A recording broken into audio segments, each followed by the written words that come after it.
জামাই ষষ্ঠীতে মাছ মাংসের পদ তো সবাই রান্না করেন, কিন্তু এমন একটা পদ যদি বানান যেটা সুগন্ধে আর দেখে সবাই বলে উঠবে, বাহ, আজকে তো পুরো জমে যাবে।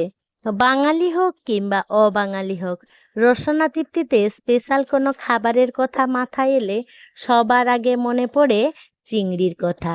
আর যদি তা হয় সুগন্ধি বাসমতি চাল আর জুসি চিংড়ির যুগলবন্দি, তাহলে কেমন হয়? সাধারণত দুপুরবেলা খাবার কিংবা রাতের ডিনারে জাস্ট ম্যাজিকের মতন হতে পারে এই ঝরঝরে চিংড়ি পোলাও। একবার খেলে বারবার খেতে ইচ্ছে করবে।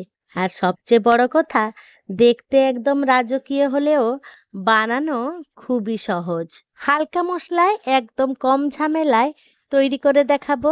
তাই সমস্ত দর্শক বন্ধুদের কাছে একান্ত অনুরোধ রইল রেসিপিটি স্কিপ না করে সম্পূর্ণ দেখার জন্য।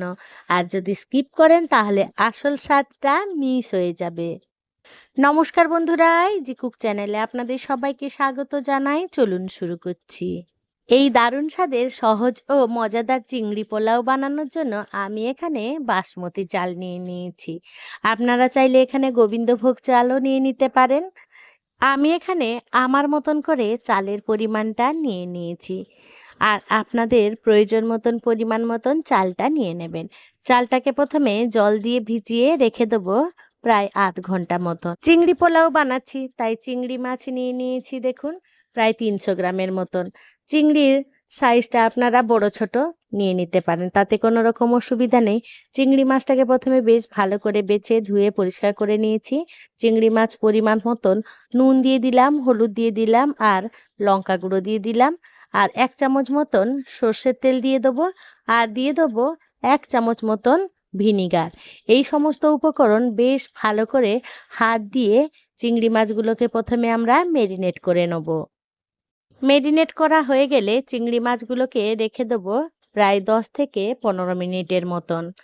এদিকে চালটা বেশ ভালো করে ভিজে গেছে, চালটাকে ছেঁকে নিয়েছি আর জল ঝরতে দিয়ে দিয়েছি। এবারে রান্নার জন্য গ্যাসের কাছে চলে এলাম। গ্যাসে একটা ফ্রাইং প্যান বসিয়ে দিয়েছি, তাতে পরিমাণ মতন সর্ষের তেল দিয়ে দিলাম। প্রথমে মেরিনেট করে রাখা চিংড়ি মাছগুলো ভেজে নেব। অবশ্য তেলটা গরম হওয়ার পরেই চিংড়ি মাছটা দেবেন। একেবারে হাই ফ্লেমে চিংড়ি মাছগুলো একটু কালার চেঞ্জ হওয়া পর্যন্ত আমাদের সমানেই একটু নাড়াচাড়া করে ভাজা করে নিতে হবে।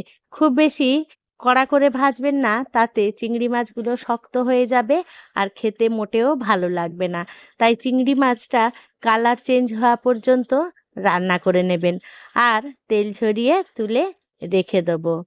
আমার এই রেসিপিটি যদি কোনো নতুন বন্ধু ইউটিউব থেকে দেখে থাকেন, আমার এই ক্ষুদ্র চ্যানেলটিকে সাবস্ক্রাইব করে আমার পাশে থাকার জন্য অনুরোধ করছি। আর পাশে থাকা বেল আইকনটি অবশ্যই প্রেস করে রাখবেন। যখন আমি নিত্য নতুন কোনো রেসিপি দেবো, সবার আগে খুব সহজেই নোটিফিকেশান আপনাদের কাছে পৌঁছে যাবে। কথা বলতে বলতে ওই তেলের মধ্যে ফোড়নে দিয়ে দেবো গোটা গরম মশলা, তার মধ্যে গোলমরিচ, দারুচিনি, এলাচ, লবঙ্গ। ফোড়ন থেকে যখন একটা সুন্দর মিষ্টি গন্ধ বেরোবে, আগে থেকে প্রায় 3টে বড় সাইজের পেঁয়াজ আমি এরকম কুচি করে নিয়েছিলাম, সেই পেঁয়াজ কুচিটা দিয়ে দিলাম। দিয়ে বেশ ভালো করে নাড়াচাড়া করে তেলের সাথে মিশিয়ে নিয়ে ভাজা হতে দেবো। এদিকে পেঁয়াজ ভাজাটা হতে থাক, আর গ্যাসের ফ্লেম একেবারে লো টু মিডিয়াম আঁচে রেখেছি। আর অন্যদিকে চলুন একটা মশলা বানিয়ে নিই। তার জন্য আমি 2 ইঞ্চি মতন আদা নিয়ে নিয়েছি, আর বেশ কয়েকটা রসুন নিয়ে নিয়েছি। আদা রসুনের পেস্ট বানিয়ে রেখে দিলাম। আর এদিকে দেখুন পেঁয়াজটা প্রায় হয়ে এসেছে, অর্থাৎ কাঁচা গন্ধ চলে গেছে। এই পর্যায়ে দিয়ে দেবো 1 টেবিল স্পুনের মতন গোটা জিরে। এইখানে গোটা জিরেটা দিলে গোটা জিরের ফ্লেভারটা কিন্তু দারুণ হবে, তাই আগে না দিয়ে এখনই দেওয়ার চেষ্টা করবেন।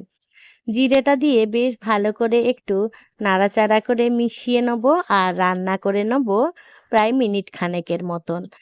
জিরেটা বেশ ভালো করে হয়ে আসবে, ততক্ষণে আমরা দিয়ে দেব এখানে কাজু আর কিশমিশ।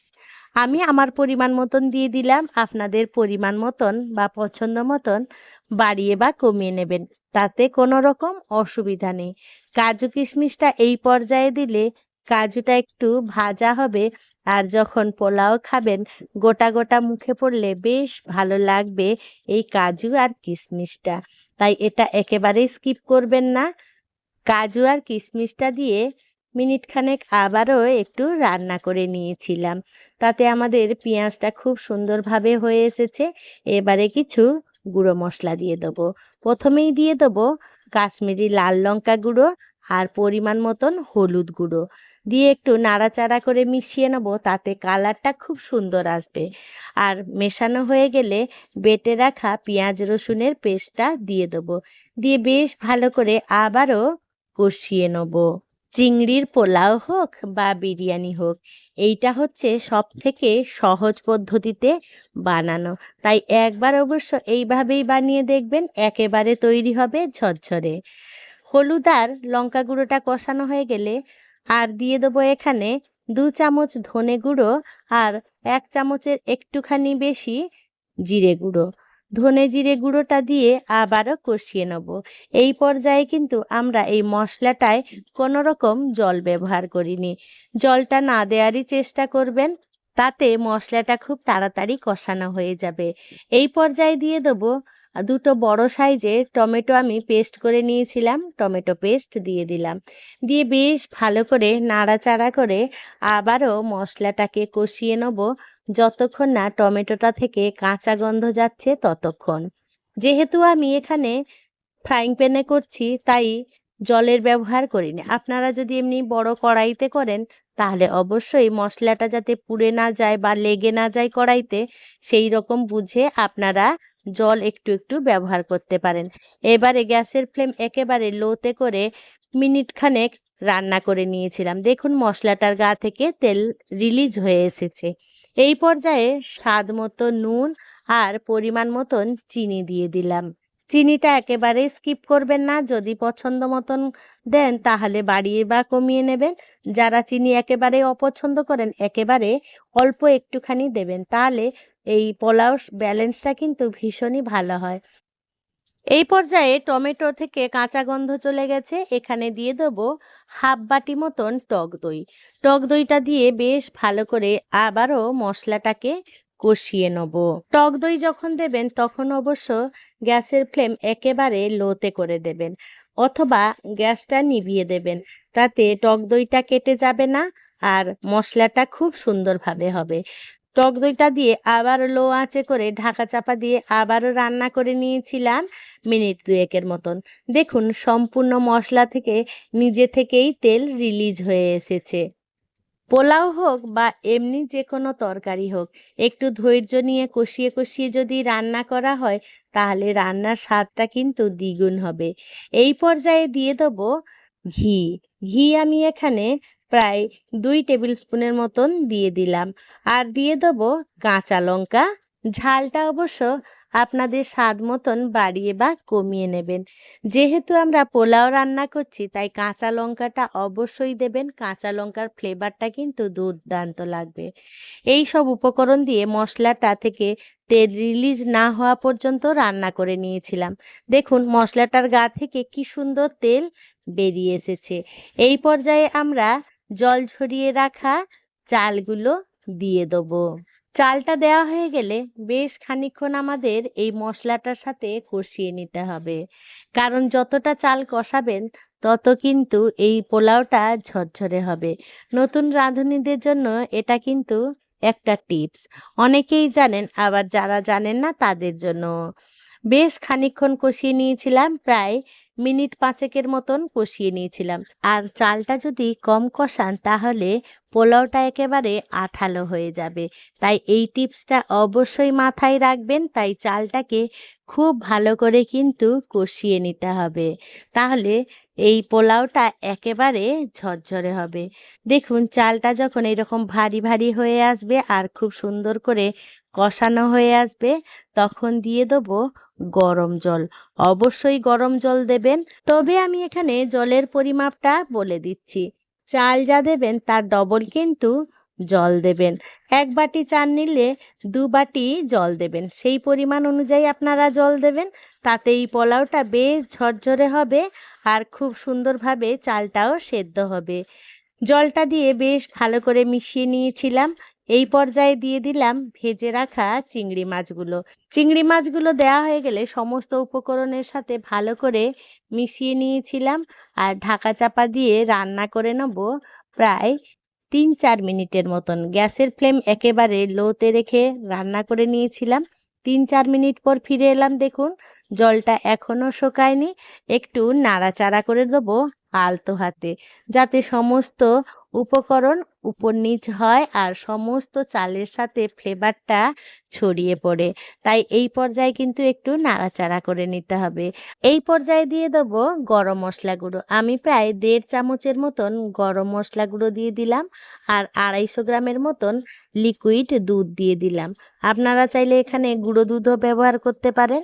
প্রথম থেকেও দিতে পারেন, তবে সেকেন্ড পর্যায়ে দিলে এর ফ্লেভারগুলো কিন্তু খুব ভালো হয়।